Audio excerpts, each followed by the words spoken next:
कई बार ऐसा होता है कि बच्चे जो है अपने पेरेंट्स से कुछ कहना चाहते हैं, कुछ बताना चाहते हैं, वो अपनी बातों को एक्सप्लेन नहीं कर पाते हैं कि कैसे बताएं अपने पेरेंट्स को, या फिर पेरेंट्स नहीं समझ पाते हैं। हमारा ना एक पेरेंटिंग स्टाइल ऐसा बन चुका है जिसमें हमें ऐसा लगता है एज पेरेंट कि हमें ही बस सिखाना है बच्चे को, बट ऐसा नहीं होता है। हमारे बचपन में हमने किन किन चीज़ों से सफ़र किया है, किस तरह के इमोशंस हमें मिले हैं, वो इमोशंस कैरी करते करते करते वो बॉडी में भरते भरते भरते भरते कुछ स्पेसिफिक एरियाज में जाकर स्टक हो जाते हैं, जिससे कुछ हेल्थ इश्यूज हमारे बॉडी में डेवलप होना शुरू होते हैं। जो लोग बोलना बंद कर देते हैं, जो चुप हो जाते हैं, उनको हार्ट रिलेटेड ट्रबल होता है, उनको थ्रोट रिलेटेड प्रॉब्लम होना शुरू हो जाती है, क्योंकि वो सप्रेस कर लेते हैं अपने आप को। जो लोग सेल्फ नेगेटिव टॉक करते हैं उनको क्या क्या हेल्थ इश्यूज हो सकते हैं? सारी चीज़ें 0 to 7 ईयर्स में एज अ चाइल्ड हम डेवलप करते हैं अपने अंदर। So parents should be more careful dealing with the children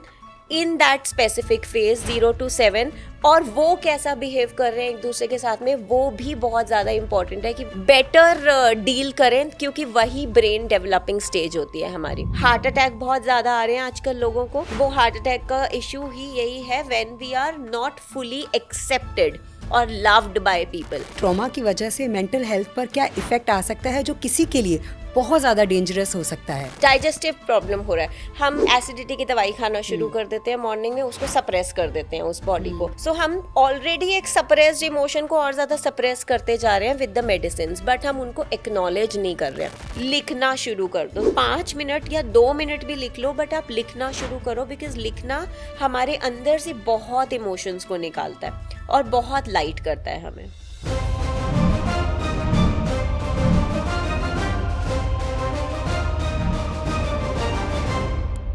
आप सबका बहुत बहुत स्वागत है।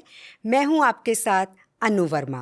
हम देखते हैं कि बचपन से ही हम कई तरह के ट्रॉमा से गुजर रहे होते हैं और उनसे हमें कई तरह के हेल्थ इश्यूज हो जाते हैं। तो क्या उन ट्रॉमास को हम ठीक कर सकते हैं?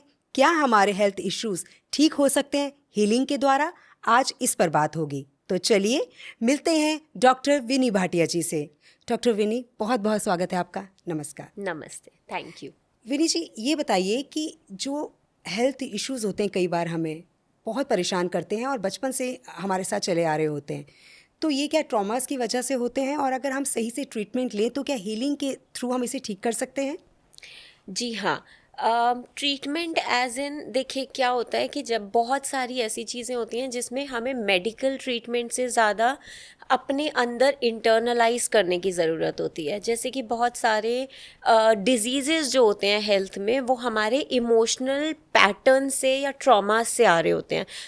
हमारे बचपन में हमने क्या चीज़ें, किन किन चीज़ों से सफ़र किया है, किस तरह के इमोशंस हमें मिले हैं, वो इमोशंस कैरी करते करते करते वो बॉडी में भरते भरते भरते भरते कुछ स्पेसिफिक एरियाज़ में जाकर स्टक हो जाते हैं, जिससे कुछ हेल्थ इश्यूज हमें हमारे बॉडी में डेवलप होना शुरू होते हैं।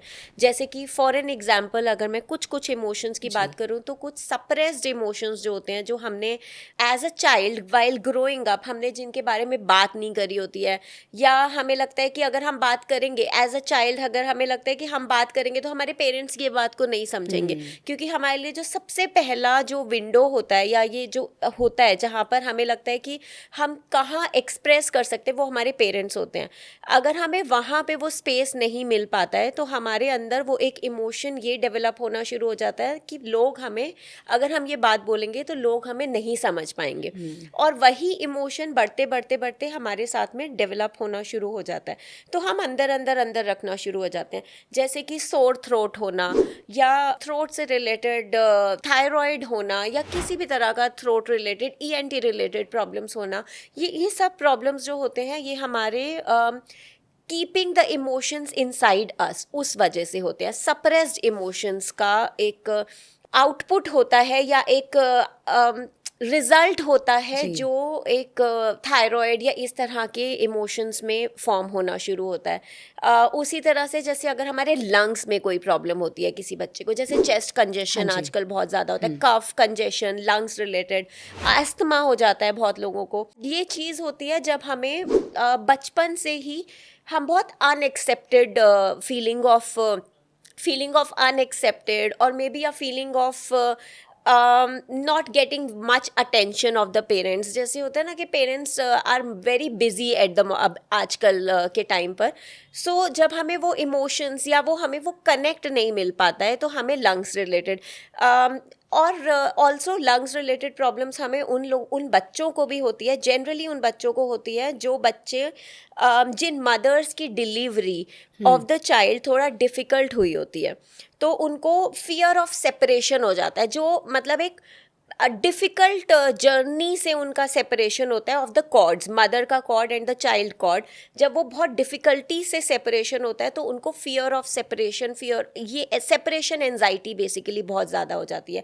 जो बच्चे अकेले रहते हैं while growing up, as parents are working professionals, तो वो उन बच्चों को काफ़ी ज़्यादा सेपरेशन एंजाइटी होती है, और वो इवेंचुअली हमारे लंग्स को प्रॉब्लम करना शुरू होती है. So basically fear of separation and separation anxiety is more related to lungs. तो इसी तरह के बहुत सारे इमोशंस होते हैं जो हमारे बॉडी पे, जो हम आगे बात करेंगे अभी, जिनकी वजह से हमारे बॉडी में प्रॉब्लम्स आने, डेवलप होने शुरू होते हैं. नाउ आई वुड से कि ज़रूरी नहीं है कि आप एक हीलर के पास जाओ या और हीलर को बोलो कि उस चीज़ को हील करें. अगर आपने खुद इन इमोशंस को एक्नॉलेज करना शुरू कर दिया, समझना शुरू कर दिया, बेसिकली हमारी बॉडी हमसे डिमांड कर रही होती है कि हम अपने इमोशंस को सुने, क्योंकि हम बहुत बार अपने इमोशंस को इग्नोर कर रहे होते हैं. मतलब अगर हमें ये थायराइड, चलो कोई भी फीवर हो गया या कोई मे बी डाइजेस्टिव प्रॉब्लम हो रहा है, हम एसिडिटी की दवाई खाना शुरू कर देते हैं मॉर्निंग में, उसको सप्रेस कर देते हैं उस बॉडी को. हार्मोनल टेबलेट्स खाना शुरू कर देते हैं, थायराइड को वहीं सप्रेस करना शुरू कर देते हैं. सो हम ऑलरेडी एक सप्रेस्ड इमोशन को और ज़्यादा सप्रेस करते जा रहे हैं विद द मेडिसिन, बट हम उनको एक्नॉलेज नहीं कर रहे हैं. सो एक्नॉलेज जिस दिन आप करना शुरू, सो बॉडी को कुछ नहीं, लाइक आप एक बॉडी को समझो कि एक इंसान है जो नॉक करे जा रहा है, बोल रहा है कि ये प्रॉब्लम हो रही है, ये प्रॉब्लम हो रही है, और आप उसको सप्रेस करे जा रहे हो विद बाय गेटिंग पानी पीकर या कुछ भी ऐसे, या उसको साइड करते जा रहे हो उस इंसान को. सो वो बार बार आता रहेगा क्योंकि आपने उसको देखा ही नहीं, आपने उसको एक्नॉलेज ही नहीं किया. सो जब आप उसको एक्नॉलेज कर लोगे कि ये इमोशन की वजह से मुझे ये प्रॉब्लम हो रही है, तो आपका आधा ट्रीटमेंट वहीं से शुरू हो जाएगा. और वो उस चीज़ को कुछ नहीं चाहिए होता है, सिर्फ एक्नॉलेजमेंट चाहिए होता है एंड लव चाहिए होता है, जो उसको एक्सेप्टेंस चाहिए होता है, जो उसको एज अ चाइल्ड नहीं मिला होता. तो जब वो चीज़ मिल जाएगी, वो वैसे ही ठीक होना शुरू हो जाएगा. एंड उसके बाद देन एक्सटर्नली आप थोड़ा सा may be with medical help, may be with some healings, उसको एडिशनली और ज़्यादा सपोर्ट करके उसे उस चीज़ से रिकवर होना शुरू कर सकते हैं. पेरेंट्स को कैसे पता चले कि उनका बच्चा जो है वो ट्रॉमा से गुजर रहा है? कुछ सिम्टम्स होते हैं बच्चों के अंदर ऐसे? यस, जैसे कि कल ही मैं एक मेरी क्लाइंट से बात कर रही थी जिनके बच्चे को बहुत ज़्यादा गुस्सा आता है. वो अभी शायद 2.5 या 3 साल की है, बच्ची है छोटी, उसको बहुत गुस्सा आता है. और पेरेंट्स को, सो बेसिकली उसकी मदर मेरे से बात कर रही थी कि मुझे कुछ रेमेडी या कुछ ऐसा बता दो क्योंकि इसको बहुत गुस्सा आता है. स्कूल में इवन मेरे को उनको टीचर्स ने भी बोल दिया है कि ये बच्चा नॉर्मल नहीं है. सो आप इसको या तो स्कूल चेंज करा दो या कुछ ऐसा, क्योंकि मुझे नॉर्मल नहीं लग रहा है ये बच्चा, क्योंकि इसको बहुत ज़्यादा गुस्सा आता है. ये कभी कभी बहुत ज़्यादा चिल्लाती है किसी भी चीज़ पे या बच्चे को मार देती है. सो इवेंचुअली उन्होंने मेरे को बताया कि वो हमारे साथ में बैठ के खाना भी नहीं खाती है. वो अपने रूम में, उसको इतना गुस्सा रहता है कि वो अपने रूम में ले जाती है अपना खाना और वहाँ पे बैठ के खाती है. सो बेसिकली क्या होता है ना, एक एंगर भी जो है वो आपका इमोशन ही है. अगर आप बच्चे को भी इस चीज़ के लिए क्रिटिसाइज करते रहोगे ना कि ये गलत कर रहे हो, ये एंगर है, ये गलत है, ये नहीं करना चाहिए, सो अगेन उसको यही लगेगा ना कि आप उसके इमोशन को समझ ही नहीं रहे हो. एंगर किसी ना किसी रीज़न से आ रहा होगा. So if you sit with the child, speak to the child, और अगर आप उसको पूछो कि क्या हुआ है, किस बात से गुस्सा आ रहा है, is there anything that I should do. So as a human, अगर चाहे वो बड़ा इंसान हो या बच्चा इंसान हो, ह्यूमन को चाहिए होता है कि उनके इमोशंस को एड्रेस करो. जिस टाइम पे उनको कोई प्रॉब्लम हो रही है, उनको ब्लेम करने के बजाय कि ये प्रॉब्लम, ये गलत हो रहा है, ये नहीं करना चाहिए, इसे नहीं करना चाहिए, आप उसको एड्रेस करो कि क्यों हो रहा है, क्या हुआ है, क्या मैं कुछ चेंज कर सकती हूँ या कुछ करना चाहिए जिससे ये बेटर हो जाए, जिससे ये ठीक हो जाए. So rather than blaming the child, and most of the parents, I would not say कि गलत करते हैं या सही करते हैं, बिकॉज आई नो कि parents dealing with the child with their emotional tantrums and a lot of things, वो हमेशा डिफ़िकल्ट होता है पेरेंट्स के लिए भी. बट अगर हम एज अ पेरेंट समझना शुरू कर दें कि वो बच्चे को भी सिर्फ उनके इमोशंस को, वो चाह रहे हैं उनके इमोशंस को सही तरह से एड्रेस कर लिया जाए, तो वो वहीं पे सॉर्ट हो जाएगा, वहीं ठीक हो जाएगा. सो इस तरह से हम बच्चे का माइंड एंड बॉडी ही ऐसा डेवलप करेंगे कि उन्हें हेल्थ इश्यूज कम से कम लाइफ में फेस करने पड़े, क्योंकि उनके ट्रॉमास बहुत कम होंगे. और eventually they will also become a such kind of people, वो भी वैसे इंसान बनेंगे जिनको rather than blaming others, उन्हें पता होगा कि किस तरह से सामने वाले इंसान के इमोशंस को हम बेटर एड्रेस कर सकते हैं जब कोई इमोशनली किसी फेस से निकल रहा है. तो अविनी जी, कई बार ऐसा होता है कि बच्चे जो है अपने पेरेंट्स से कुछ कहना चाहते हैं, कुछ बताना चाहते हैं, या तो वो अपनी बातों को एक्सप्लेन नहीं कर पाते हैं कि कैसे कैसे बताएं अपने पेरेंट्स को, या फिर पेरेंट्स नहीं समझ पाते हैं, क्योंकि कई तरह की ऐसी प्रॉब्लम्स होती हैं, बातें होती हैं वो जो बताना चाहते हैं लेकिन बता नहीं पाते हैं. सी नाउ वही वाला चीज़ है, बिकॉज हम लोग हमारा ना एक पेरेंटिंग स्टाइल ऐसा बन चुका है जिसमें हमें ऐसा लगता है एज पेरेंट कि हमें ही बस सिखाना है बच्चे को. सो बट ऐसा नहीं होता है, सिर्फ हमें नहीं सिखाना होता है. जब भी हम किसी के साथ में भी, चाहे वो बच्चा हो, चाहे वो बड़ा हो, चाहे वो कोई भी हो, हम हमेशा एक रिलेशनशिप जब शेयर करते हैं तो वो गिव एंड टेक होता है ऑफ लर्निंग ऑल्सो. तो हम उनसे भी बहुत कुछ लर्न कर रहे होते हैं वहाँ पर. सो हम हमेशा अगर उस वाले में रहेंगे ना कि हम सुपीरियर हैं और हम आपको सिर्फ सिखा रहे हैं, तो वो बच्चा एक टाइम के बाद में उसको लगेगा कि कोई फ़ायदा नहीं है बोलने का, क्योंकि वो हमें इधर भी करेक्ट ही करना शुरू हो जाएंगे, तो इसलिए हमें नहीं बोलना है. और वो अपने अंदर अंदर अंदर उन चीज़ों को रखना शुरू कर देते हैं. जैसे कि एक one of the examples I would share here of parents fight. कभी कभी ऐसा होता है कि parents fight in front of children also, and वो बड़ा नॉर्मल भी होता है उनके लिए, because they don't know. So as a हमें ना एज अ पेरेंट या as a young, as a elder people ऐसा लगता है कि बच्चों को कुछ भी समझ में नहीं आ रहा है, मतलब दे आर लाइक किड्स, उनको कुछ समझ में नहीं आता. बट उनका सबकॉन्शियस माइंड सबसे ज़्यादा, हमसे ज़्यादा उनका सबकॉन्शियस माइंड एक्टिव होता है. सो जब हम किसी को, बच्चा अपने पेरेंट्स को, क्योंकि हमारा वहीं से शुरू होता है, वो लर्निंग वाला चीज़ वहीं से शुरू होता है, हमारे इमोशंस वहीं से डेवलप होना शुरू होते हैं. सो जब हम उनको देखते हैं ना that they are not good together, they are not happy together, तो उन बच्चों के अंदर बहुत सारे इमोशनल पेन्स और ट्रॉमास वहीं से डेवलप होना शुरू हो जाते हैं. जैसे कि I have a lot of fear of fighting, मतलब मेरे को लोगों को लड़ते देखना, मुझे उन चीज़ों से बहुत ज़्यादा डर लगता है. मेरे को पेरेंट्स या कपल में फ़ाइट होना, उन चीज़ों से बहुत डर लगता है. नाउ एज अ हीलर मेरे लिए, although I work on a lot other areas also, but मेरे लिए ना सबसे ज़्यादा सेंसिटिव एरिया है of couple being in not in a happy relationship. And वही होता है कि एज अ चाइल्ड हम बहुत सारी चीज़ें नहीं बोलते हैं, क्योंकि हमें ये होता है कि मतलब हमारे पेरेंट्स ये समझते हैं कि हम छोटे बच्चे हैं, तो हम कुछ भी बोलेंगे उनको नहीं समझ में आएगा, और वो हमको बोलेंगे तुम छोटे हो, तुम मत बोलो, तुम बीच में मत बोलो, एज एवरी पेरेंट डज. तो वो हमारा एक इमोशन ऐसा एज अ चाइल्ड बनना शुरू होता है कि हमें नहीं बोलना यहाँ पे, और उनको नहीं बोलना, तो फिर हमारे पास अभी फ़िलहाल तो कोई होता ही नहीं. इवेंचुअली हमारा फ्रेंड सर्कल आता है या वो सब चीज़ें आती हैं, बट तब तक का हमारा वो सप्रेस होता जाता है. 0 to 7 ईयर्स का एक बच्चे का ब्रेन होता है जो सबसे ज़्यादा उन स्टेज पे होता है जहाँ से वो डेवलप करना शुरू होता है, और जहाँ पे सबसे ज़्यादा या तो love, good emotions and bad emotions जो भी उसको उस टाइम पे मिलते हैं, वो उसका पूरा लाइफ जर्नी डिसाइड करता है आगे की, कि उसका नेचर कैसा बनेगा, या उसके अंदर कौन से इमोशंस, कौन से ट्रॉमास, कौन से पेन्स डेवलप होंगे. वो सारी चीज़ें 0 to 7 ईयर्स में एज अ चाइल्ड हम डेवलप करते हैं अपने अंदर.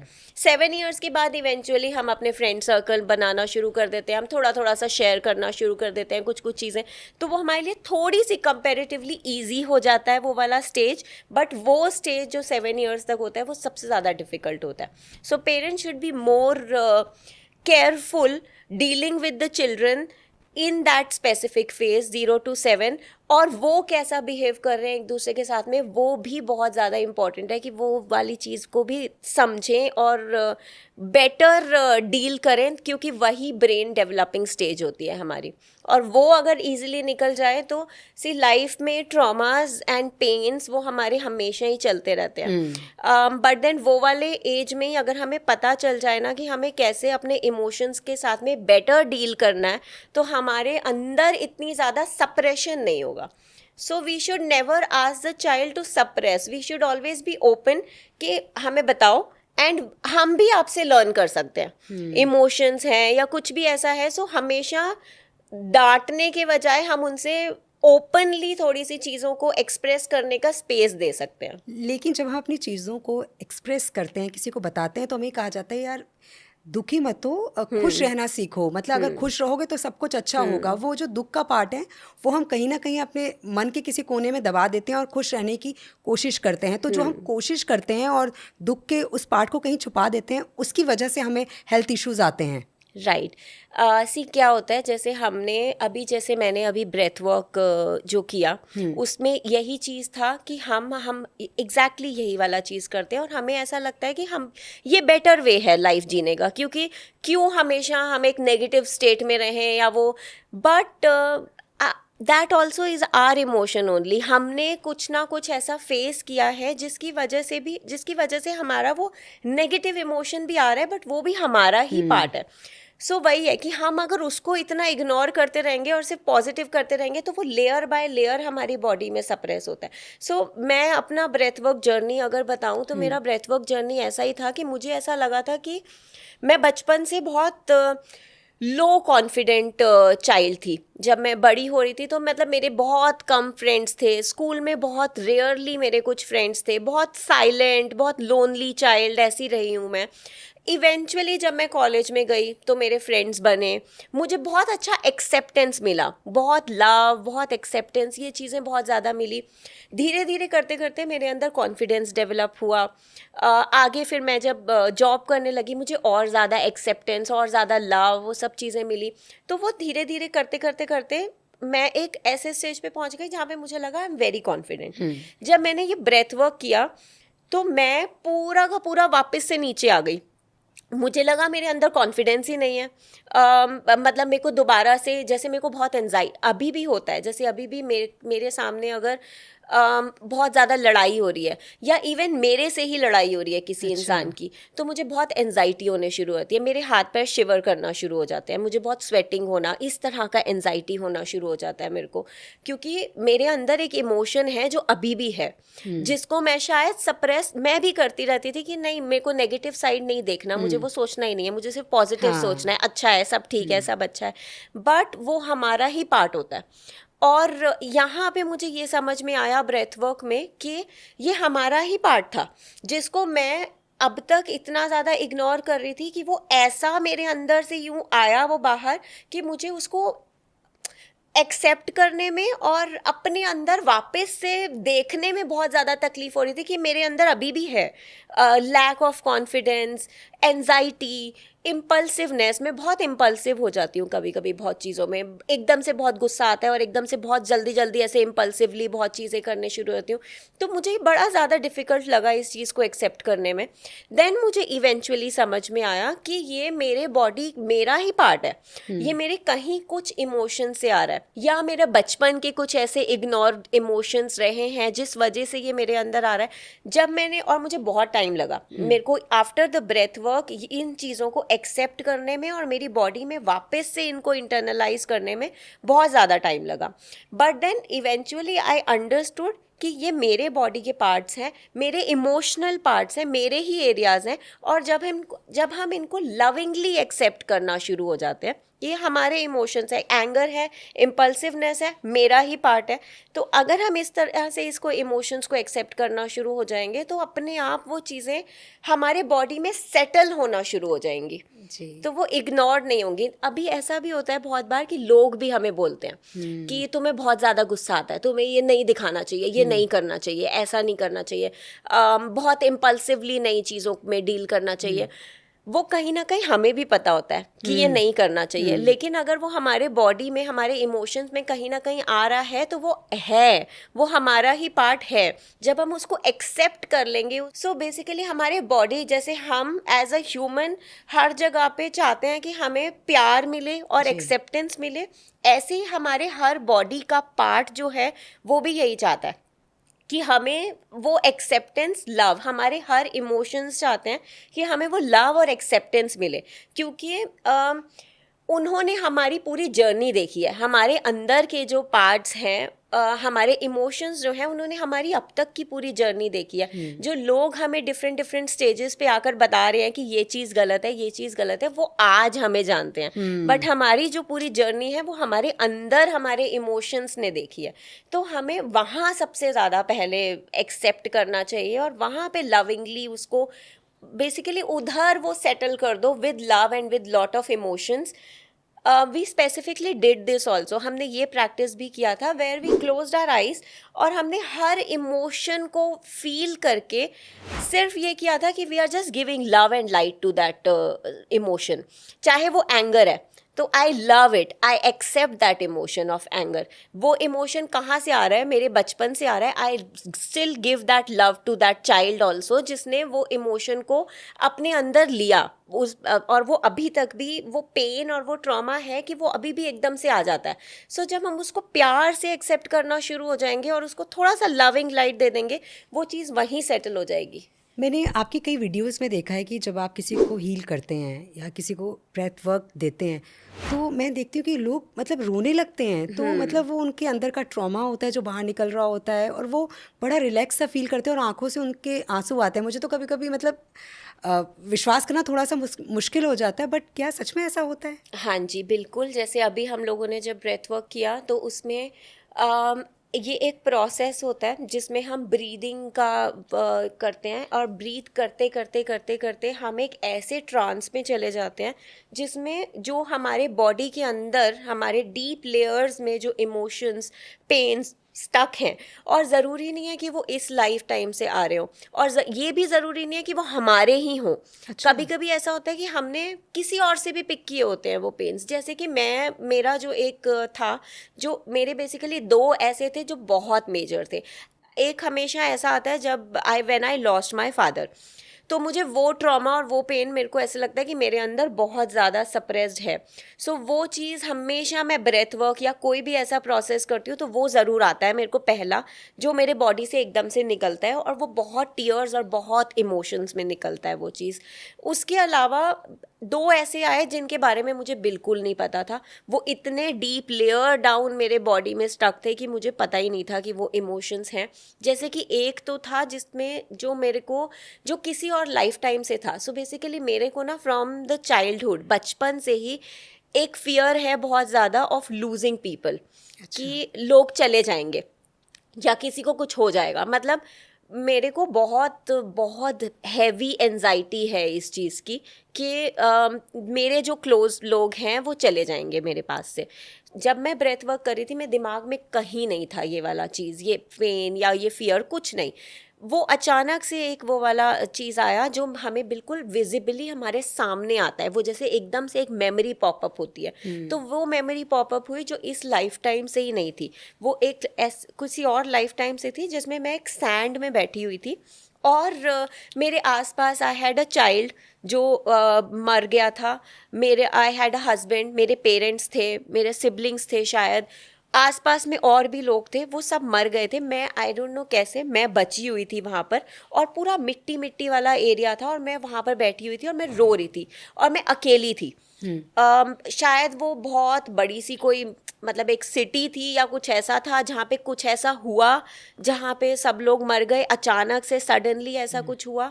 तो मेरे को ये फियर है, मुझे बहुत ज़्यादा ये वाला फियर आता है। तो ये इमोशन जो है ये मैं अभी से कैरी ही नहीं कर रही थी, ये मैं बहुत पहले का कैरी कर रही थी, बट ये एंजाइटी मेरे अंदर अभी इस टाइम तक भी है।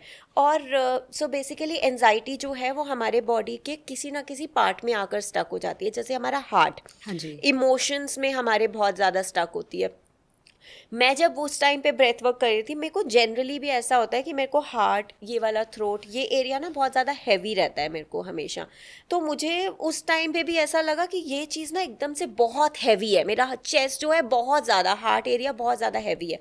और जैसे ही हमारे टीयर्स रिलीज होते हैं ना, हम जैसे रोना, और लोग चिल्ला चिल्ला के रोते हैं उस टाइम पर, मतलब आपको पता ही नहीं होगा कि आसपास में आपके क्या हो रहा है। आप अपने ही इमोशंस में इतना ज़्यादा होते हो और इतना ज़्यादा रिलीज हो रहे होते हैं आपके इमोशंस कि आपके अपने आप ही यू विल स्टार्ट हाउलिंग।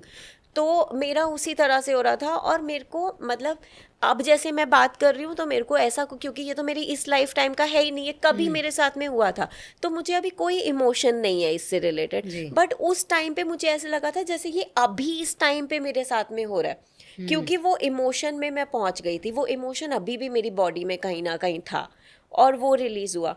जैसे कि एक और इमोशन, एक चीज़ और थी, मैंने अब जैसे हम बड़े जब होते हैं ना, females mainly pick up their mother's trauma, mother का पेन, मदर का पैटर्न इवन। जैसे बहुत सारे मेरे अभी क्लाइंट्स हैं जिनके रिलेशनशिप चलकर अच्छे नहीं होते हैं, तो मेरा पहला जो क्वेश्चन उनसे होता है वो हमेशा ये होता है, आपके मदर के रिलेशनशिप कैसे थे आपके फादर के साथ में या बाकी लोगों के साथ, मतलब जनरली। सो क्या होता है कि हम मदर का ट्रॉमा बहुत ज़्यादा पिक करते हैं। जैसे मदर का अगर फादर के साथ में अच्छा कनेक्शन नहीं है, सो एज अ फीमेल हमारे अंदर वो चीज़ आने शुरू हो जाएगी कि मेल्स और फीमेल, मतलब ये हस्बैंड वाइफ या एज अ कपल रिलेशनशिप सही नहीं होता, अच्छा नहीं होता। वो हमारे अंदर बिल्ड, चाहे हमें कोई आकर नहीं बोलेगा, बट वो हमारे अंदर बिल्ड होना शुरू हो जाएगा, क्योंकि हमने वो देखा है। और फिर क्या होता है कि जब हमारे अंदर वो बिलीफ सिस्टम बन गया ना, तो वो इवेंचुअली हम अपनी लाइफ में लाना शुरू हो जाते हैं, क्रिएट करना शुरू हो जाते हैं। तो उस वजह से इसीलिए तभी कहते हैं जनरेशनल पैटर्न और ancestral patterns, even generational traumas जो हम कैरी करते हैं, वो इसी तरह से करते हैं। हमारी मदर ने अपनी मदर से देखा होगा, उनकी मदर ने, वहाँ से वो करते करते करते हमारे अंदर ये चीज़ आता है। जिस टाइम आप अपने उस पैटर्न को ब्रेक करना डिसाइड कर लो कि यहाँ तक मैंने देखा था कि सही नहीं था, but I can create it better, मैं इसको बेटर क्रिएट कर सकती हूँ, बेटर चेंज कर सकती हूँ, आप वहीं से उसे बेटर चेंज करना शुरू हो जाओगे। ऑल्दो कभी कभी जेन्यूनली बहुत ज़्यादा ख़राब रिलेशनशिप्स होते हैं, और उसमें मैं ये नहीं बोलूँगी कि हमें फिर भी ये वाली चीज़ रखनी चाहिए कि हमें फिर भी, क्योंकि हमें वो पैटर्न नहीं फॉलो करना, तो हमें ये ठीक करना ही करना है। जहाँ पर लगता है कि हम अपनी बॉडी को अब इससे ज़्यादा पेन या इससे ज़्यादा ट्रबल नहीं कर सकते बिकॉज ऑफ समवन एल्स, तो हमें वहाँ से उसी टाइम निकल जाना चाहिए। लेकिन as a grown up person only हमें ये चीज़ को पहले से ही लेके चलना चाहिए कि हमने ये चीज़ देखी है, ये पैटर्न था, ये जनरेशनल ट्रॉमा है, बट अब हम यहाँ पे इस जनरेशनल ट्रॉमा को ब्रेक करके अपने लिए बेटर क्रिएट कर सकते हैं, और वहाँ से वो चीज़ें फिर बेटर क्रिएट होना शुरू होती है हमारे लिए। हम देखते हैं कि जो लोग ट्रॉमा से गुजर रहे होते हैं, कुछ लोगों को अचानक से गुस्सा आ जाता है, वो बहुत गुस्से में रहने लगते हैं, और कुछ लोग बिल्कुल शांत हो जाते हैं, वो चुपचाप रहते हैं। तो ऐसे लोगों को आप कैसे हील करती हैं, और उनको किस तरह की प्रॉब्लम्स हो सकती हैं? एक तो जो वो बहुत ज़्यादा गुस्सा जिनको आता है, और एक वो जो हमेशा शांत हो जाते हैं बिल्कुल। ये ना अपना अपना नेचर होता है ऑफ द पर्सन ऑल्सो, कि हम अपने इमोशंस को कैसे डील करते हैं। जैसे कुछ लोग होते हैं जो बर्स्ट आउट होकर डील करते हैं बहुत ज़्यादा, इमोशन सबके हैं, लेकिन हम अपना अपना एक कोपिंग मैकेनिज्म ढूंढ लेते हैं उस इमोशन से डील करने का। तो कुछ लोग ऐसे होते हैं, अब जैसे बहुत सब ऐसे लोग होते हैं जिनको सोना पसंद होता है, जो बोलते हैं कि अगर हम दुखी हैं तो हम सो जाएंगे, हम 2 घंटे बाद ठीक हो जाएंगे। और कुछ लोग ऐसे होते हैं जो अगर दुखी हैं वो सो पाएंगे ही नहीं, वो नहीं सो सकते, जैसे मेरे साथ है, मैं नहीं सो सकती। और कुछ लोगों को इससे बेटर होता है। तो हमारा अपना अपना एक कोपिंग मैकेनिज्म होता है, लेकिन वो दोनों ही इमोशंस हमें बॉडी के किसी ना किसी पार्ट में डिस्टर्ब कर रहे होते हैं। जो लोग बोलना बंद कर देते हैं, जो चुप हो जाते हैं, उनको हार्ट रिलेटेड ट्रबल होता है, उनको थ्रोट रिलेटेड प्रॉब्लम होना शुरू हो जाती है, क्योंकि वो सप्रेस कर लेते हैं अपने आप को। सो जैसे हमारे जो चक्रास होते हैं, हमारे चक्रास अगर ओवर एक्टिव हैं तो वो भी अच्छे नहीं हैं, और बिलो एक्टिव हैं, कम एक्टिव हैं, तो वो भी अच्छे नहीं। उनको बैलेंस होना बहुत ज़्यादा ज़रूरी है। तो अगर वो बहुत ज़्यादा गुस्से में हो गए हैं, बहुत हाइपर हो गए हैं, तो वो भी हमारे सब चक्रास और हमारी बॉडी के सब चैनल्स को डिस्टर्ब करना शुरू कर देंगे। और अगर वो कम हैं तो भी वो हमारे बॉडी में अंदर अंदर अंदर इमोशन सप्रेस करके उसको डिस्टर्ब करना शुरू कर देंगे। इसीलिए फॉर एन एग्जाम्पल, अगर हम बोलते हैं हाइपोथायरॉयड और हाइपर थायरॉयड, एक ओवर एक्टिव होता है, एक अंडर एक्टिव होता है। सो जो ओवर एक्टिव होता है वो होता है जब हमारा एंगर बढ़ जाता है बहुत ज़्यादा उस चीज़ से, और अंडर एक्टिव होता है जब हमारा एंगर सप्रेस हो जाता है, हमारे इमोशन सप्रेस हो जाते हैं। अगर हमारे अंदर सप्रेस्ड एंगर है बहुत ज़्यादा, या इवन एंगर हम निकाल भी रहे हैं, रिलीज भी कर रहे हैं, सी एक बैलेंस्ड फॉर्म में निकालना इज़ नेवर बैड, वो इनफैक्ट अच्छा होता है। अगर आपको किसी चीज़ के लिए, अब आपका एंगर क्या है, आपके बॉडी का या आपके इमोशंस का एक वो साइड है जो आपके लिए फाइट करना चाहता है, कि आपके लिए गलत, आपके साथ गलत हुआ है, इसलिए वो एंगर एक आपका पार्ट है जो आपके लिए फाइट करना चाहता है और आपके लिए बोलना चाहता है, बट आप उसको सप्रेस कर देते हो ये बोल के कि एंगर अच्छी बात नहीं है, तो आपने उसको दबा दिया, तो वो कहीं ना कहीं आपकी बॉडी को ही हिट करना शुरू हो जाएगा। तो आपको एक लेवल तक आपको वो एंगर निकालना इज़ वेरी इंपॉर्टेंट, अपने लिए स्टैंड लेना और अपने लिए बोलना इज़ वेरी इंपॉर्टेंट, और उस चीज़ को आने देना इज़ इम्पॉर्टेंट। लेकिन आपको ये चीज़ पता होनी चाहिए कि आप वो उस लेवल को कहाँ तक जाने दे रहे हो। अगर वो ओवर एक्टिव हो रहा है तो आप वो वाला जो अपना जो खराब इमोशन, जो अभी तक के पेन और जो ट्रॉमास हैं, वो एक्चुअली दूसरे पे डाल रहे हो, वो चीज़ भी नहीं होनी चाहिए। तो आपको वो पता होना चाहिए कि आप बैलेंस्ड फॉर्म में कहाँ पर कर पा रहे हो। अब जैसे जो बहुत ज़्यादा सप्रेस्ड एंगर या ओवर एंगर जो होता है वो हमारे लिवर में स्टोर हो जाता है। एंगर, रिजेंटमेंट, अब जैसे फैटी लिवर होता है और इस तरह ये चीज़ें जो होती हैं वो हमारे सबसे ज़्यादा लिवर में जाके स्टोर होती हैं। हमारे मोस्टली जो इमोशंस होते हैं वो लिवर में होते हैं, क्योंकि एंगर हर किसी के अंदर बहुत ज़्यादा होता है, रिजेंटमेंट, सप्रेशन, वो सबके अंदर बहुत ज़्यादा होता है। सबसे अच्छा तरीका होता है अपने लिवर को भी बैलेंस करने का, ठीक करने का, कि आपको 5-10 मिनट अपने साथ में बैठो और अपने इमोशंस को समझने की कोशिश करो। आपको गुस्सा आ रहा है, या आपको किसी चीज़ से कोई प्रॉब्लम हो रही है, या किसी चीज़ से बहुत ज़्यादा दुख है, उसको लिखना शुरू कर दो।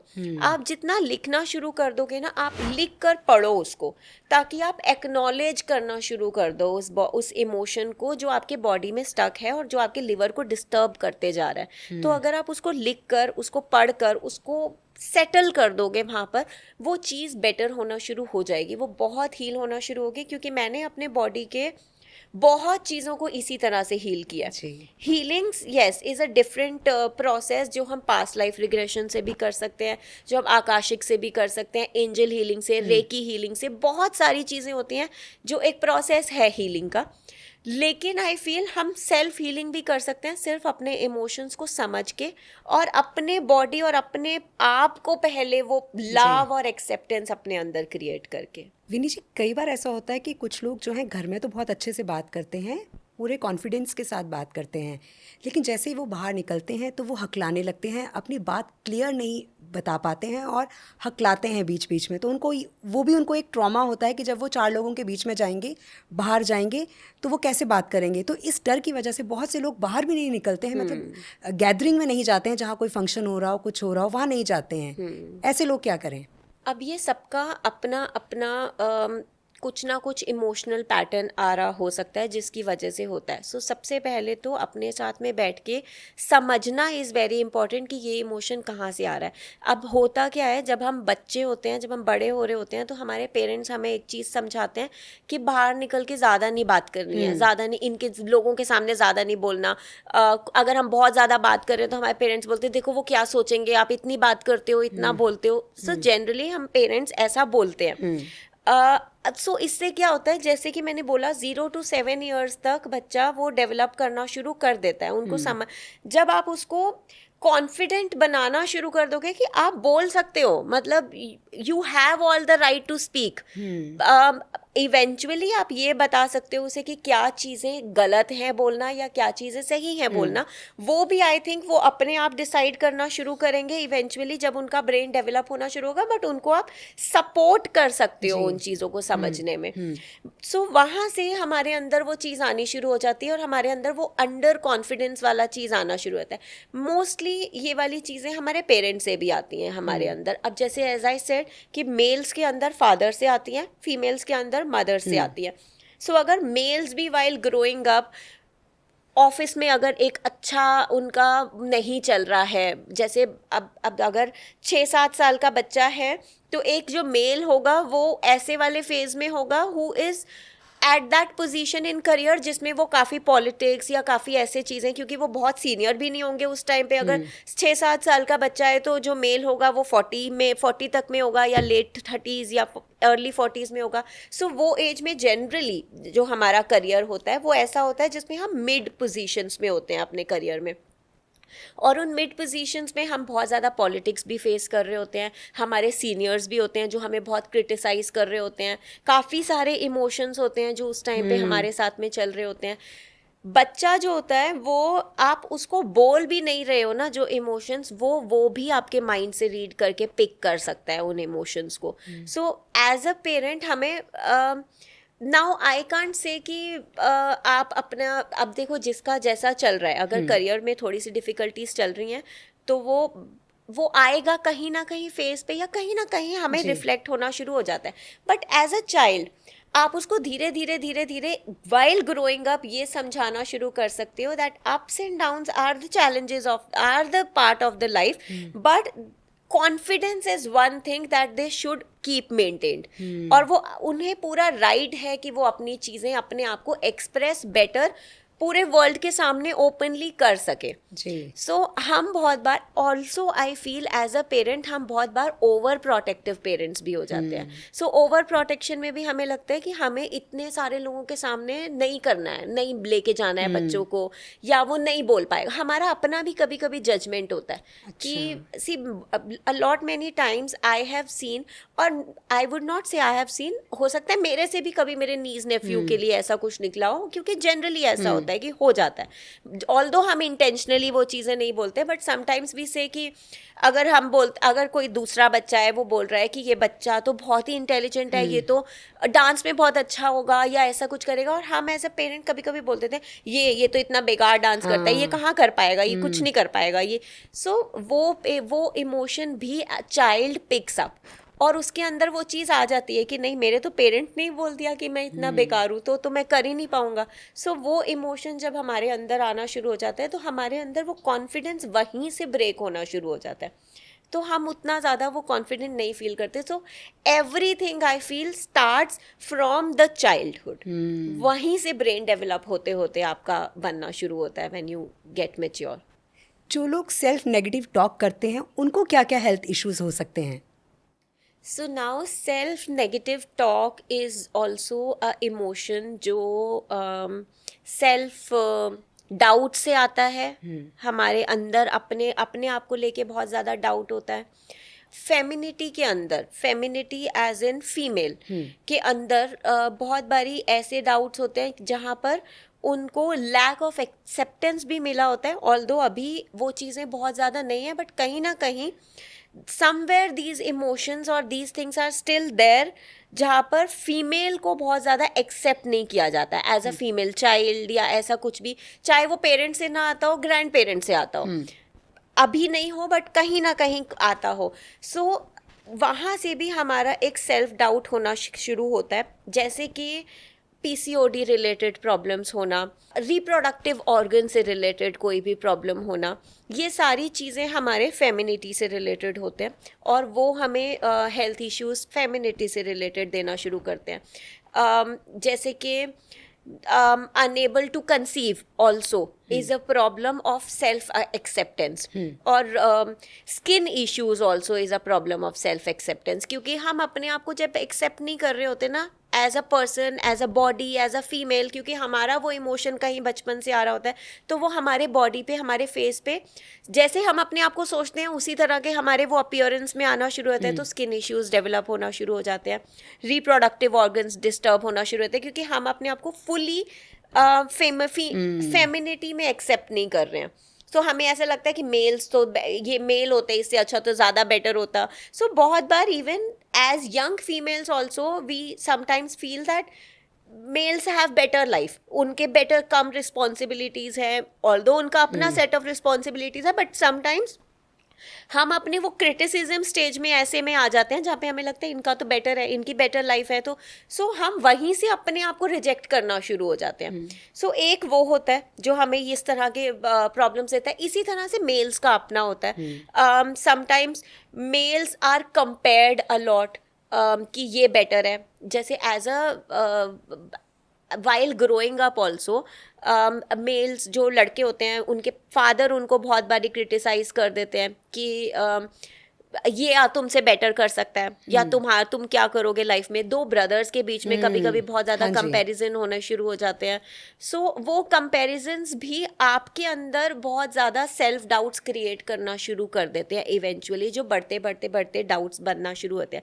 हमारे जैसे मैंने जब एक्सेस बार्स किया था, तो एक्सेस बार्स में हमें ये बताया गया था, और I somewhere accept and acknowledge this fact also कि 99.9% जो हमारे बिलीव्स होते हैं वो हमारे नहीं होते हैं, वो हमारे अंदर डाले हुए होते हैं. हमारे अपने आप को लेकर भी. अब देखो, अगर हम एक बच्चा जब पैदा हुआ होता है तो उसके अंदर कोई थॉट्स नहीं होते, कोई कुछ नहीं होता, वो एकदम प्लेन, एकदम क्लीन स्लेट होता है, बड़े खुशी खुशी सबसे मिलता है, एकदम हंसता है, सब कुछ अच्छा होता है. धीरे धीरे हमारे अंदर ये इमोशंस डेवलप होते हैं, सबसे बात नहीं करनी है, और ऑल्दो वो कहीं ना कहीं हमारी सिक्योरिटी के लिए है, बट वो इमोशंस हमारे अंदर, हमारे वो लर्निंग्स डेवलप हो रहे हैं. फिर कंपैरिजन शुरू हो जाते हैं, ये तुमसे बेटर कर सकता है, ये तो ज़्यादा अच्छे मार्क्स लेके आया है, तुमने ऐसा किया है, ये इसको देखो ये कितना अच्छा कर रहा है, तुम नहीं कर रहे. ये कंपैरिजन शुरू हो जाते हैं. ये करते करते करते करते और समवेयर फीमेल और वो मेल फीमेल वाला कंपैरिजन होना शुरू हो जाता है. वो चीज़ें होती हैं. वो करते करते हमारे अंदर सेल्फ डाउट्स बनना शुरू हो जाते हैं, और वो धीरे धीरे बढ़ते जाते हैं. अब वो जब बढ़ते हैं, सो क्या होता है ना, जब हम अपने अंदर एक सेल्फ डाउट क्रिएट कर रहे हैं ना, हम वही एनर्जी बाहर दे रहे हैं. तो जब हम स्कूल में जाना शुरू होते हैं तो हमारे अंदर ऑलरेडी वो बचपन से वो शुरू हो चुका है, तो हम जब बाहर स्कूल जाना शुरू होते हैं, हम वही एनर्जी बाहर दे रहे हैं, और वो और डबल होकर हमारे पास आती है, जहाँ पे हमें वहाँ से भी क्रिटिसिज्म मिल रहा होता है. टीचर्स हमें क्रिटिसाइज कर रहे होते हैं, या स्टूडेंट्स और ज़्यादा क्रिटिसाइज करते हैं. सो वही है, अगेन हमारा ब्रेन और हमारा जो थॉट प्रोसेस है वो डेवलप होता है when we are born and when we are at that 0 to 3 years, जब तक हम स्कूल नहीं गए होते हैं, कि हमारे पेरेंट्स और हमारे आसपास का एनवायरनमेंट हमारे ब्रेन में क्या डेवलप कर रहा है जी. वहाँ से वो कॉन्फिडेंस कि यू आर द बेस्ट, जैसे भी हो सबसे अच्छे हो, क्योंकि एवरी पर्सन इज यूनिक, सब अपने अपने सेट ऑफ क्वालिटीज लेकर आए हैं. सो हमें कोई राइट ही नहीं है कि हम किसी को ऐसा बोल सके कि तुमसे बेटर वो है, क्योंकि ऐसा हो ही नहीं सकता, कोई कंपैरिजन किसी में है ही नहीं. सो जब वो खत्म हो जाएगा तो वो सेल्फ डाउट्स वाली चीज़ें अपने आप खत्म हो जाएंगी, and self doubts eventually gilts भी बन जाते हैं, शेम भी बन जाते हैं, इनसिक्योरिटीज़ भी बन जाती है, और वो चीज़ें करते करते हमारे बॉडी के बहुत सारे एरियाज़ में अफेक्ट करना शुरू होती है. जैसे कि अब हमारा सेक्रल चक्रा में सबसे ज़्यादा इमोशंस जो होते हैं वो होते हैं again lack of acceptance, lack of being feeling of love. Heart attack बहुत ज़्यादा आ रहे हैं आजकल लोगों को. वही है, वो हार्ट अटैक का इशू ही यही है, when we are not fully accepted और लव्ड बाय पीपल. तो वो हमेशा कंपैरिजन्स, वर्क प्लेस में, कॉर्पोरेट्स में कंपैरिजन्स, और वो कंपैरिजंस एक्चुअली कहाँ से आ रहे होते हैं, वो वही 0 to 3 years वाला एज, जहाँ पे अगर हमें वो वाले कंपैरिजंस नहीं मिलेंगे, हमारी एनर्जी ही डिफरेंट होगी, तो हम वो डिफरेंट एनर्जी वर्ल्ड में देंगे और वो वर्ल्ड हमें उसी तरह से देखेगा और हमारे पास कभी वो कंपैरिजंस आएंगे ही नहीं. सो ये first responsibility is the parents responsibility and the family, चाहे वो ग्रैंड पेरेंट्स हो, जो भी हो, आस पास में जो एनवायरमेंट है. 0 to 3 years का वो जब डेवलप हो जाएगा तो हम बाहर वही एनर्जी लेके निकलेंगे और हमें इस तरह के इमोशंस कभी डेवलप नहीं होंगे. इनसिक्योरिटीज़ जो होती है वो हमारे स्पाइन से रिलेटेड होती है, हमारे स्पाइन रिलेटेड प्रॉब्लम हो जाता है, लोअर बैक पेन. ये होता है when we are overburdened of self doubts और may be overburdened of responsibilities and everything. हमें शोल्डर पेन, हमारा नेक स्टिफनेस, सर्वाइकल इश्यूज, ये सब चीज़ें. गिल्ट और शेम जो इवेंचुअली डेवलप होना शुरू होता है. अब बहुत बारी हम कुछ ऐसा हम बोल देते हैं अपने लिए, अपने इमोशन. अब हमारे ना सेल्फ जजमेंट्स बहुत ज़्यादा होती हैं. जैसे अगर हमने कोई चीज़ भी बोल दी ना, हम बाद में उसको जज करते हैं, बाद में सोचते हैं हमने ठीक बोला था या नहीं, या हमें शायद गलत बोल दिया, नहीं बोलना चाहिए था ये वाली चीज़. तो वो क्या होता है, वो कहीं ना कहीं उसके बाद ना इवेंचुअली शेम भी बन जाता है कि ऐसी बात क्यों कर दी हमने, हमें नहीं बोलना चाहिए था ये वाली चीज़. सो वो इमोशन हमारे को, अगर वो बहुत ज़्यादा हमारी बॉडी में आ रहा है तो वो हमारे किडनी को अफेक्ट करना शुरू हो जाता है. Shame, guilt, these emotions affect our kidney. So ये सारे इमोशंस बहुत छोटे, कहने को बहुत छोटे छोटे इमोशंस हैं जो हमें लगता है कि आज आया और कल चला गया, बट एक्चुअली वो कल गया नहीं है, वो हमारी बॉडी में चला गया. अच्छा, एक ट्रॉमा मैंने देखा है लेडीज़ में कि उनका फर्स्ट बेबी हुआ और मतलब मेरी फ्रेंड्स भी हैं, उन सबका एक एक बेबी है. वो सेकंड बेबी इसलिए कंसीव नहीं करती कि उनको ट्रॉमा है कि जो फर्स्ट बेबी में उन्होंने झेला है तो कहीं सेकंड बेबी में भी उनको वो प्रॉब्लम्स, वो सारी चीज़ें फेस ना करनी पड़े. तो वो कहती हैं कि नहीं, एक ही बहुत है क्योंकि हमने एक में बहुत कुछ देख लिया है. अब वो एक ट्रॉमा है उनके दिमाग में भी कि अब सेकंड बेबी करेंगे फिर वही प्रॉब्लम्स होंगी, फिर हमें जो है उसी तरह से उसका ध्यान रखना पड़ेगा, या जो हमारी जॉब थी वो हमें छोड़नी पड़ेगी. तो ये भी एक तरह का ट्रॉमा होता है जो लेडीज़ झेल रही होती हैं. यस, ऑनेस्टली हमें ये ब्रेथ वर्क में भी बोला गया है कि ये जो ट्रॉमा है ना, ये सबसे बड़ा ट्रॉमा होता है. क्योंकि एक तो पहले तो जो पेन जो बॉडी गोज थ्रू, वो pain is a big big big trauma for the child also, क्योंकि चाइल्ड के लिए भी बड़ा पेनफुल प्रोसेस होता है, और फॉर द फीमेल ऑल्सो. तो ये बहुत बड़ा ट्रॉमा होता है. और इवेंचुअली जैसे हम बोलते हैं ना, हमारी बॉडी थोड़ी सी later after the menopause weak भी होना शुरू होती है, प्रॉब्लम होना शुरू होती है. वो उस ट्रॉमा का रिस्पॉन्स होता है जो हमारे बॉडी में आया होता है. अब इसमें ना सबसे पहला तो अगर आपका ये डिसीजन है कि बॉडी ने बहुत ज़्यादा ट्रॉमा झेला है, या उसके बाद का जो प्रोसेस है वो बहुत ज़्यादा ट्रॉमेटिक और बहुत ज़्यादा डिफिकल्ट रहा है, and we don't want to go through that, वो बिल्कुल ठीक है, वो आपका एक अपना डिसीजन है. लेकिन अगर आपको लगता है कि you still want to plan, लेकिन वो पेन और वो ट्रॉमा बड़ा ज़्यादा डिफिकल्ट था, तो अगेन यही चीज़ चाहिए होती है कि you should sit with your body and talk to your body, love and accept your body. क्योंकि वो वाला, ताकि उस ट्रॉमा को पहले हील कर सको आप, क्योंकि आप उसको अवॉइड करके आगे बढ़ के और दोबारा, और तो वो तो वहीं पे है ना, वो पेन और वो ट्रॉमा, और वो आपके बॉडी के लिए बहुत ज़्यादा. और इस चीज़ की वजह से ज़्यादातर फीमेल्स को स्पाइन का प्रॉब्लम शुरू होता है. वो स्पाइन का प्रॉब्लम इसीलिए होता है क्योंकि उनके लिए वो अब ये मेडिकल रीजंस और भी हैं इसके, क्योंकि वो बॉडी वेट और इंजेक्शन और वो सब, वो एक अपना एक चीज़ है. लेकिन अगर हम इंटरनली इमोशनली इस चीज़ को देखें तो वो इमोशनल इनसिक्योरिटी और जो पेन है, इनसिक्योरिटी एज इन कि जैसे ना बहुत सारी फीमेल्स को ये वाली चीज़ होती है, चाहे सारे थे हमारे साथ में, बट वो चीज़ हम अकेले ही झेल रहे थे, वो हमारा अकेले का ही पेन था. सो वो अकेले वाला जो है ना, वो is the emotion of insecurity, कि वो सिक्योरिटी वाला चीज़ नहीं फेस हो रहा था कि कोई और भी साथ में हमारे, मतलब दूसरा इंसान भी उस चीज़ को फेस कर रहा है या ऐसा कुछ है, वो हमारा था. सो वहाँ से हमारा बैक पेन और इस तरह के प्रॉब्लम शुरू होते हैं.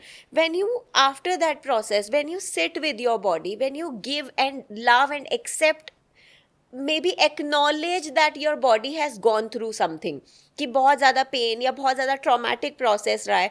Ask your body. बहुत बारी ना हम अपनी बॉडी से बात नहीं करते हैं. जैसे आई फील कि हम ना बड़ी बारी अपने लाइफ में आउटर एरियाज में ज़्यादा इम्पोर्टेंस देते हैं, इंटरनली नहीं देते हैं कुछ भी, जबकि हमारे लिए सबसे ज़्यादा इम्पोर्टेंट हमारे अंदर का प्रोसेस है। क्योंकि जैसे हम ना ब्रेथ वर्क कर रहे थे उस टाइम पे भी हमारा ये चीज़ था जो बड़ा ज़्यादा उस टाइम पे रियलाइज़ हुआ कि हमारी लाइफ शुरू होने से एंड तक जो हमारे साथ होता है वो सिर्फ हमारी ब्रेथ होती है। बाकी सब आते जाते रहते हैं, सब आते हैं सब जाते हैं, सिर्फ ये चीज़ हमारे साथ होती है। तो जब ये है जो आपका कंपेनियन, जो ट्रू कंपेनियन है वो ये है, ब्रेथ है आपकी। तो जब आप ब्रेथ और आपके बॉडी पार्ट्स, आपके इमोशंस, जिन्होंने आपको हमेशा बचपन से एक पैदा होने से एंड ऑफ द लाइफ तक आपको पूरा देखा होता है, तो जब आप उस इमोशन के साथ में कनेक्ट होना शुरू होगे, अपनी बॉडी के साथ में उसको एक्सेप्ट करके उसको प्यार देना शुरू होगे, तो अपने आप वो ट्रॉमास भी बेटर हील होना शुरू होंगे। आपकी बॉडी अगर रेडी होगी तो वो अपने आप वो उन दोबारा से उस चीज़ को, क्योंकि आपको पता है, अब जैसे एक बच्चा होता है ना, अगर हम उसको डांट देते हैं ना बहुत ज़्यादा तो वो बहुत गुस्सा होता है, लेकिन जब हम उसको वापस जाके बहुत प्यार कर देते हैं ना, वो नॉर्मल हो जाता है, वो ठीक हो जाता है। जैसे गिर गए अगर हम, तो बहुत ज़्यादा ज़ोर से लग गई, तो अगर उस टाइम पे आपने उसको और मार दिया बच्चे को, तो उसके अंदर एक डर आ जाएगा, गिरने का भी डर आ जाएगा और आपको बताने का भी डर आ जाएगा। लेकिन अगर आप उसको प्यार कर दोगे, उसको एक्सेप्ट कर दोगे, उसको बोलोगे ठीक है गिरते रहते हैं, ठीक हो जाता है, तो क्या होगा कि वो दोबारा से उसके अंदर गिरने की भी हिम्मत होगी, आपको बताने की भी हिम्मत होगी और उससे रिकवर होने की भी हिम्मत होगी। ऐसे ही हमारे बॉडी के साथ में होता है। तो अगर body has gone through something और अगर आप उसको एक्सेप्ट, उसको प्यार से, उसको जो उसके साथ में कुछ देर बैठ रहे हो, तो उसके अंदर वो दोबारा से, अगर आप रेडी हो तो उसके अंदर दोबारा से भी वो चीज़ को सेकेंड बेबी प्लान करने का भी होगा, वो स्ट्रेंथ, उस चीज़ से रिकवर होने का भी बहुत अच्छा स्ट्रेंथ होगा। और हो सकता है वो बहुत स्मूथ भी चला जाए, उसको कोई प्रॉब्लम भी ना हो जी। क्योंकि I feel even during the pregnancy also जो डिफिकल्ट फेजेस से आप निकलते हो ना, वो भी ट्रॉमा रिस्पॉन्स होता है आपकी बॉडी का। तो अगर आप बॉडी को एक्सेप्टली, वो लविंगली एक्सेप्ट पहले ही कर लोगे ना, तो शायद आपका वैसे भी वो कंसीविंग प्रोसेस बहुत स्मूथ रहेगा, वो डिफिकल्ट होगा ही नहीं। विनी जी, ओवर कॉन्फिडेंस की वजह से भी क्या हमें हेल्थ इश्यूज हो सकते हैं? यस, सी ओवर कॉन्फिडेंस ऑल्सो, एक तो ये इमोशन भी हमारे अंदर कहीं से आ रहा होता है, और ये भी कैसे आता है कि कुछ लोग होते हैं जो, जिनको जब क्रिटिसाइज़ किया जाता है तो वो बिल्कुल लो कॉन्फिडेंट हो जाते हैं, और कुछ लोग ऐसे होते हैं जो बहुत रिबेलियस होते हैं, उनको ये होता है कि हमें तो अब अपने आप को और ज़्यादा प्रूव करके दिखाना है, तो वो ओवर कॉन्फिडेंट हो जाते हैं। अब एक होता है कि प्रूव करके दिखाना है, तो वो एक बैलेंस्ड वे में अपने आप को प्रूव करेंगे, बेटर प्रूव करेंगे। एक होते हैं जो आउट ऑफ द वे करके अपने आप को बहुत ज़्यादा सुपीरियर दिखाकर कुछ चीज़ें करना शुरू करते हैं, बट वो उनका एक रिस्पॉन्स होता है, एक एंगर रिस्पॉन्स होता है, जब उनको एक्नॉलेज नहीं किया होता है, जब वो नॉर्मल थे, जब वो ठीक ठाक नहीं ज़्यादा कुछ करते, तो उनको नहीं उस तरह का एक्सेप्टेंस मिला होता है, तो वो अपने आप को ऐसा सुपीरियर वाइड कर लेते हैं कि अब हम अपने आप को, सो वो हमारा एक ट्रॉमा रिस्पॉन्स आना शुरू होता है। अब इससे हेल्थ इश्यूज जो क्रिएट होना शुरू होते हैं, अगेन हमारे ब्रेन से रिलेटेड मेनली, हमारे सो इमोशंस एंड आवर माइंड, जब हमारा अगेन वही है कि हमारे जो चक्रास होते हैं वो बैलेंस्ड होना आर इम्पॉर्टेंट। ओवर एक्टिव होंगे तो भी खराब है, लो एक्टिव होंगे तो भी खराब है। तो ये जो ओवर एंगर है वो हमारा ओवर एक्टिव चक्रास हो गए, तो हमारे ओवरली प्रॉब्लम्स, जैसे हमारे को बीपी राइज एकदम से होना शुरू हो सकता है, वो उस तरह के हेल्थ इश्यूज आना शुरू हो सकते हैं। समटाइम्स इवन हमें हाइपोथायरॉयड होना शुरू होता है। हाइपोथायरॉयड में क्या होता है ना, इट इज़ वेरी डिफरेंट। हाइपरथायरॉयड जो होता है उससे हम पतले होना शुरू होते हैं, हाइपोथायरॉयड जो होता है उससे हम मोटे होना शुरू होते हैं। सो इनका अब जिसको हाइपर हो रहा है उसके साथ क्या हो रहा है, वो अपने आप को दिखा तो रहा है कि बड़ा ज़्यादा सुपीरियर है, अंदर से बॉडी उसको खाते जा रही है, अंदर से ख़त्म होते जा रहा है वो, क्योंकि वो क्या है कि वो अपने आप को दिखाने की कोशिश कर रहा है एक्चुअली जो वो नहीं है, तो वो फाइट तो उस चीज़ से कर रहा है। तो वो क्या कर रहा है ना, वो अपने आप अपने बॉडी को फिर से इग्नोर करता जा रहा है, अपने इमोशंस को, जो उसको कह रहे हैं कि शांत हो जाओ, शांत हो जाओ, बैलेंस हो जाओ, बट वो बैलेंस नहीं हो रहे, तो वो बॉडी तो अंदर अंदर अंदर सप्रेस होती जा रही है और वो ऊपर वो होते जा रहा है। सो उस वजह से भी हमको इस तरह के हेल्थ इश्यूज भी आने शुरू होते हैं, बीपी शूट अप करना शुरू करते ही हैं मैनी अ टाइम्स, क्योंकि जो ओवर कॉन्फिडेंट लोग होते हैं ना, अगेन उनके अंदर जो होता है ना वो इनसिक्योरिटी होती है बहुत ज़्यादा, क्योंकि हम उससे डील कर रहे होते हैं, तो उनको स्पाइन रिलेटेड, उनको बोन्स रिलेटेड इश्यूज होना शुरू हो जाते हैं, डाइजेस्टिव प्रॉब्लम्स शुरू होते हैं, क्योंकि वो एक्सेप्ट नहीं कर रहे होते अपने आप को, वो उससे ज़्यादा अधिक करने की कोशिश कर रहे होते हैं। सो वो lack of digestion, basically digestion of the truth of life, जब वो चीज़ नहीं हो रही होती है ना, उससे ऊपर हो रही होती है, तो हमें डाइजेस्टिव प्रॉब्लम होना शुरू हो जाती है। इवेंचुअली वो हार्ट को भी डेवलप प्रॉब्लम करना, क्योंकि सबसे ज़्यादा तो अगेन आपकी बॉडी क्या चाहती है कि मेरे को एक्सेप्ट करो जैसे मैं हूँ, मेरे इमोशंस को। अब वो आप वैसे नहीं एक्सेप्ट कर रहे हो उसको, और दिखाना चाह रहे हो कि ये तो छोटा है, मैं ज़्यादा बड़ा करके दिखाना चाहता हूँ उस इमोशन को, तो वो अपने आप को ही आप छोटा दिखा रहे हो ये चीज़ करके। तो वो चीज़ फिर हमारे बॉडी को डिस्टर्ब करना शुरू होती है, और बहुत हेल्थ इश्यूज डेवलप होना शुरू होते हैं। लेकिन these people also have lot of sensitivities जो उन्होंने सप्रेस की होती है। तो मतलब अगेन अगर हम उनको ब्लेम करेंगे ना कि ये तो बड़ा ओवर कॉन्फिडेंट सा है, ये तो हर चीज़ ऐसे ही बढ़ा चढ़ा के बोलता है और ये चीज़, सो अगेन हम बहुत इनसेंसिटिव हो रहे हैं उस इंसान के साथ में, क्योंकि वो इमोशन भी वो कहीं बचपन से लेके आ रहा है, उसका भी चाइल्डहुड का ही है।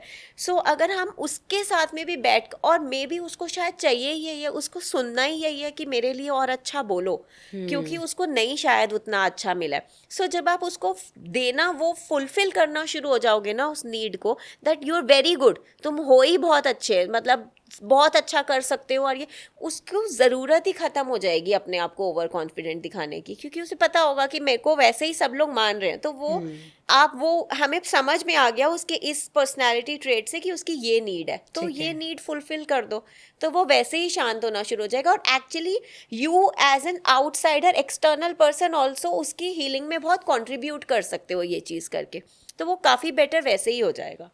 विनी जी, ट्रॉमा की वजह से मेंटल हेल्थ पर क्या इफ़ेक्ट आ सकता है जो किसी के लिए बहुत ज़्यादा डेंजरस हो सकता है?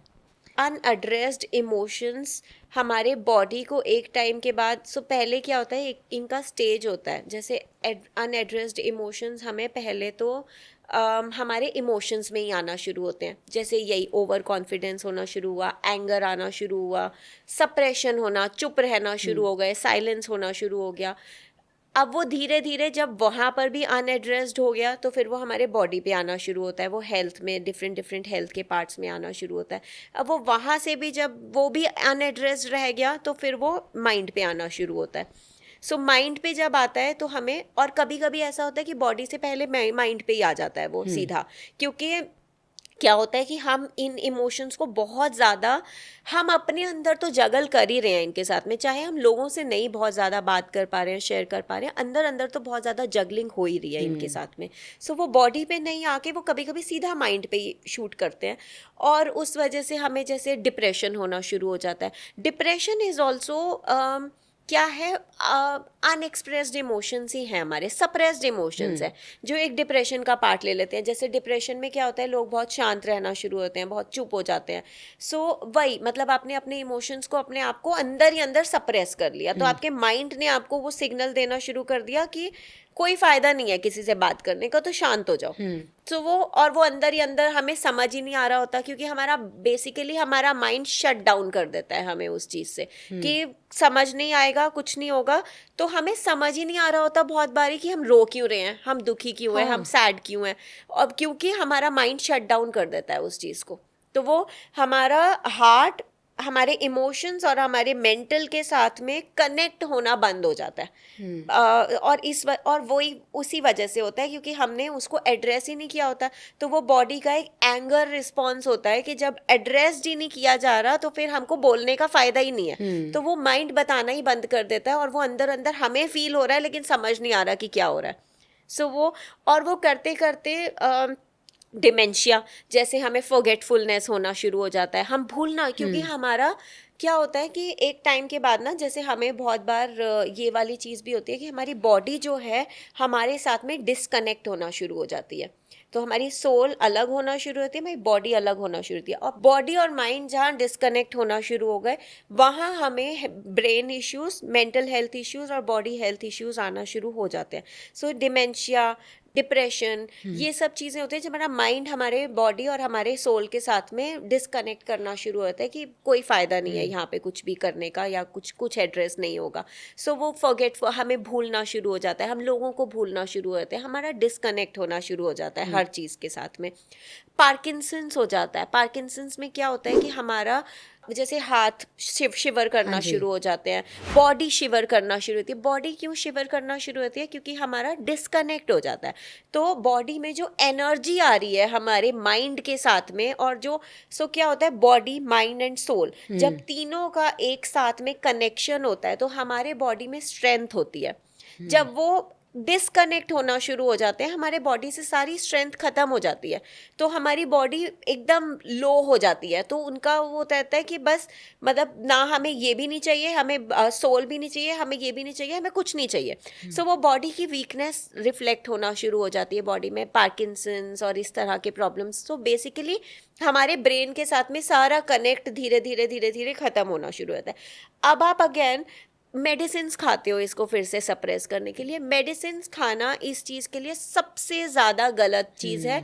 आप अपने ब्रेन को और ज़्यादा एंगर दे रहे हो इस चीज़ से. मतलब आप सोचो कि आप गुस्सा हो किसी चीज़ से और आपको ऐसे ही बस शांत हो जाओ, पानी पी लो, शांत हो जाओ, पानी पी लो, शांत हो जाओ. आप शांत नहीं होगे, आपको और ज़्यादा गुस्सा आएगा कि मेरे को सुन क्यों नहीं रहे हो, मेरे बात को क्यों नहीं सुन रहे हो. तो वो वही चीज़ हमारे ब्रेन के साथ में होती है उस टाइम पर कि दवाई खा दी, सप्रेस हो गए, सो गए, और दोबारा से हमें वही चीज़ आ गई. तो आप इसको इतना सप्रेस कर करके इस हद तक ले आते हो कि वो डिप्रेशन से डिमेंशिया बनता है, डिमेंशिया से इवेंचुअली आपकी बॉडी बिल्कुल डिस्कनेक्ट हो जाती है आपके साथ में. वो सालों साल भी लोग डिमेंशिया और ऐसी चीज़ों में रहते हैं. द बेस्ट थिंग इज़ कि उन इमोशंस के साथ में डील करो, बैठो उनके साथ में, उन इमोशंस से बात करो उससे. और वो ऑनेस्टली वो सिर्फ स्टार्ट लेवल पे हो सकता है. अगर आपने उस लेवल को क्रॉस कर लिया तो शायद ना आप खुद सुनना चाहोगे कि दूसरा, अगर जैसे साइकोलॉजिस्ट के पास चले जाओ, आप बोलोगे साइकोलॉजिस्ट को कि चुप हो जाओ, मेरे को बात करनी ही नहीं है. अगर वो आगे बढ़ता गया तो क्योंकि तो इस इमोशन को राइट एट दैट मोमेंट जहाँ पे आपको फील हो रहा है ना कि आप डिप्रेशन में जा रहे हो या आप डिप्रेस्ड फील कर रहे हो, आपको वहीं बैठकर अपने साथ में, दूसरे की भी ज़रूरत नहीं हो, सिर्फ अपने साथ में बैठ के उस इमोशन को समझ के उसको लविंगली एक्सेप्ट करना शुरू कर दो. तो वो वहीं आप उसके साथ में डील करना शुरू हो जाओगे. And the best thing I feel is the journal. लिखना शुरू कर दो. चाहे लिखना बोरिंग है या ज़्यादा नहीं भी लिखना चाहो, आप 5 मिनट या 2 मिनट भी लिख लो, बट आप लिखना शुरू करो. बिकॉज लिखना हमारे अंदर से बहुत इमोशंस को निकालता है और बहुत लाइट करता है हमें. ये मुझे भी समझ में नहीं आता है कि मैं भी बहुत से लोगों को देखती हूँ कि हम डिप्रेशन की मेडिसिन खा रहे हैं, हमें एंग्जाइटी हो जाती है. मुझे लगता है ऐसी कौन सी दवाई है जो आपका डिप्रेशन ठीक कर देगी या आपकी एंग्जाइटी ठीक कर देगी. आपने बहुत सही बात की है. लिखिए या फिर अपनी बातों को जिससे बात करने का आपका मन कर रहा है उससे बात कीजिए, उससे शेयर कीजिए. वो शायद उसी से आप ठीक होंगे. हाँ, अपने साथ में बैठना सबसे ज़्यादा हर बीमारी का इलाज आई फील यही है. चाहे वो मेंटल हेल्थ हो, चाहे वो फिजिकल हेल्थ हो, अपने साथ में बैठो, उसको समझो. क्या, क्योंकि हमें ना पता होता है, हमें सबको पता होता है हमारे साथ में, हमने बचपन से आज तक देखा होता है कि हमने अपनी लाइफ में क्या क्या इमोशंस देखे हैं, हमारे पेरेंट्स ने हमारे आसपास में क्या इमोशंस देखे हैं. अगर हम बैठ के उसको इंटरनलाइज करना शुरू कर देंगे ना, हमें समझ में आ जाएगा कि हमारी कौन सी बॉडी पार्ट में कौन सा प्रॉब्लम चल रहा है, और वहीं हम उसको सेटल और हील कर सकते हैं, सिर्फ उसको लविंगली एक्सेप्ट करके. जी विनी जी, ट्रॉमा के बारे में आपने जो आज हमें अवेयर किया और बताया कि इसकी वजह से हमें क्या क्या हेल्थ इश्यूज आ सकते हैं, इसके लिए आपका बहुत बहुत शुक्रिया विनी जी. Thank you. उम्मीद करते हैं कि आज का ये पॉडकास्ट आपको बेहद पसंद आया होगा और आपने इस पॉडकास्ट से बहुत कुछ सीखा होगा. हम देखते हैं कि बचपन से हम कई तरह के ट्रॉमा से गुजर रहे होते हैं और उनकी वजह से हमें कई हेल्थ इश्यूज़ होते हैं, और वो हेल्थ इश्यूज़ क्या क्या होते हैं वो सब कुछ हमें डॉक्टर विनी भाटिया जी ने बता दिया है. अगर आप भी इस तरह के हेल्थ इश्यूज़ से गुजर रहे हैं तो आप डॉक्टर विनी भाटिया जी से मिल सकते हैं, आप उन्हें DM कर सकते हैं. तो आज के लिए बस इतना ही। आपसे फिर मुलाकात होगी, तब तक के लिए आप हमें दीजिए इजाजत। नमस्कार।